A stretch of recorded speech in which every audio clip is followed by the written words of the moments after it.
ఎవరు హీరో బయటోడు కాదు, అందరం మనోళ్లే.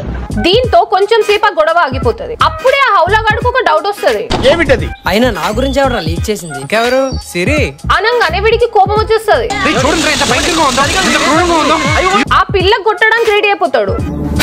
వీడెంత హౌలగాడు అంటే ఇందాక అంతమంది పరిగెత్తుతుంటే వెనకాల వీడేమో పారిపోయిండు. అమ్మాయిని కొట్టడానికి రెడీ అయిపోయిండు. దేనికైనా రెడీ.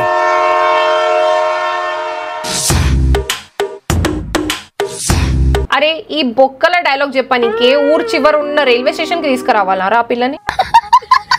కట్ చేస్తే పారిపోయిన నిబ్బానిబ్బిగాళ్ళు ఇల్లు కోసం చూస్తూ ఉంటారు.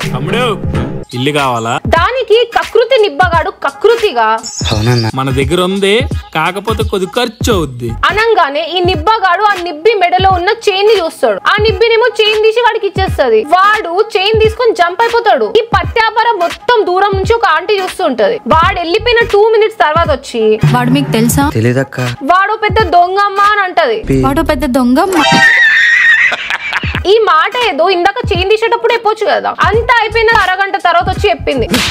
ఇప్పుడు చెప్పేది ఇప్పుడు ఇందుకే రావిడి షార్ట్ ఫిలిమ్స్ కి సీరియల్స్ అనేది. వాడినమ్మ ఎలా ఇచ్చారు? ఈ నిబ్బగాడు ఇవ్వమన్నాడు, ఈ నిబ్బి ఏమో ఇచ్చేసింది.